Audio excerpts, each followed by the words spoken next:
సొంత రాశిలో రాజయోగాన్ని ఇవ్వబోతున్న శుక్రుడు.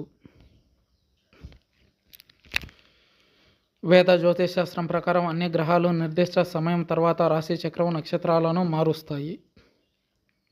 ఇది ప్రజల మనస్సుపై కూడా తీవ్ర ప్రభావం చూపుతుంది. జ్యోతిషశాస్త్రంలో శుక్రుడు సంపద, శ్రేయస్సు, ఆనందం, విలాసవంతమైన జీవితానికి కారణంగా భావిస్తారు. శుక్రుని శుభ ప్రభావం వ్యక్తి జీవితంలో ఆనందం, శ్రేయస్సు, ఐశ్వర్యాన్ని తెస్తుందని నమ్ముతారు. ఆగస్టు 25న శుక్రుడు కన్యారాశిలోకి ప్రవేశిస్తాడు. అనంతరం తులారాశిలోకి ప్రవేశిస్తాడు. దృక్ పంచాంగం ప్రకారం సెప్టెంబర్ 18న సంపదను ఇచ్చే శుక్రుడు తన సొంత రాశిలో తులారాశిలోకి అడుగు పెట్టబోతున్నాడు. దానివల్ల శుభకరమైన మాలవ్య రాజయోగం ఏర్పడనుంది. ఏడాది తర్వాత సొంత రాశిలో శుక్రుడు ఈ రాజయోగాన్ని ఇస్తున్నాడు. జ్యోతిషశాస్త్రంలో మాలవ్య రాజయోగం చాలా పవిత్రమైనదిగా పరిగణిస్తారు. దీని పవిత్ర ప్రభావం జీవితంలో ఆనందం, శ్రేయస్సు, సంపదను తెస్తుందని నమ్ముతారు. మాలవ్య రాజయోగం ఏ రాశులపై ఎలాంటి ప్రభావం చూపుతుందో తెలుసుకుందాం.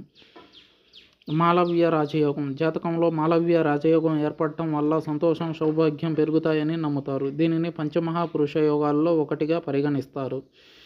ఈ యోగాన్ని సృష్టించడం వల్ల మనిషి జీవితంలో డబ్బుకు లోటు ఉండదు. ఆధ్యాత్మిక కార్యక్రమాల పట్ల ఆసక్తి పెరుగుతుంది. జీవితంలో సుఖ సంతోషాలు పెరిగిపోతాయి. సంపద అభివృద్ధి చెందుతుంది. అయితే ఈ యోగం ఏ రాశులకు శుభ ఫలితాలను ఇస్తుందో చూద్దాం. తులారాశి. మాలవ్య రాజయోగం ఏర్పడడం వల్ల తులారాశి వారికి అదృష్టం కలుగుతుంది. ఈ రాశిలోనే శుక్రుడు సంచరించడం వల్ల అద్భుతమైన యోగం ఏర్పడబోతుంది. అందువల్ల దీని శుభ ప్రభావం వల్ల మీ పనులన్నీ విజయవంతమవుతాయి. సామాజిక హోదా, ప్రతిష్ట పెరుగుతుంది. వ్యాపారంలో విపరీతమైన లాభం ఉంటుంది. కొత్త ఆదాయ వనరులు ఏర్పడతాయి. భౌతిక సుఖాలలో జీవితాన్ని గడుపుతారు.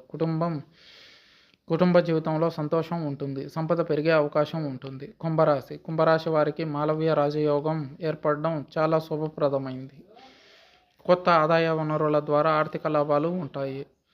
ఆర్థిక పరిస్థితి బలంగా ఉంటుంది. పాత పెట్టుబడులు మంచి లాభాలను తెచ్చిపెడతాయి. విదేశాల్లో చదువుకోవాలనుకునే విద్యార్థులకు శుభవార్తలు అందుతాయి. మీరు మీ కెరీర్లో గొప్ప విజయాన్ని సాధిస్తారు. ఆర్థికంగా నిలదొక్కుంటారు. వ్యక్తిత్వం మెరుగుపడుతుంది. సెంటర్ ఆఫ్ అట్రాక్షన్గా నిలుస్తారు. మీనరాశి.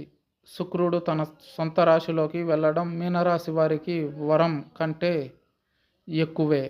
ఈ కాలంలో మీరు ఉద్యోగం, వ్యాపారంలో చాలా పురోగతిని సాధించవచ్చు. అవకాశాలు మిమ్మల్ని వెతుక్కుంటూ వస్తాయి. శ్రమకు తగిన ప్రతిఫలం లభిస్తుంది. ఉద్యోగస్తులకు పదోన్నతులు లభించే అవకాశాలు ఉన్నాయి. ప్రేమ సంబంధాలలో మాధుర్యం ఉంటుంది. మీకు కొత్త జాబ్ ఆఫర్ వస్తుంది. ఆదాయాన్ని పెంచుకోవడానికి అనేక సువర్ణ అవకాశాలు మీ తలుపు తడతాయి.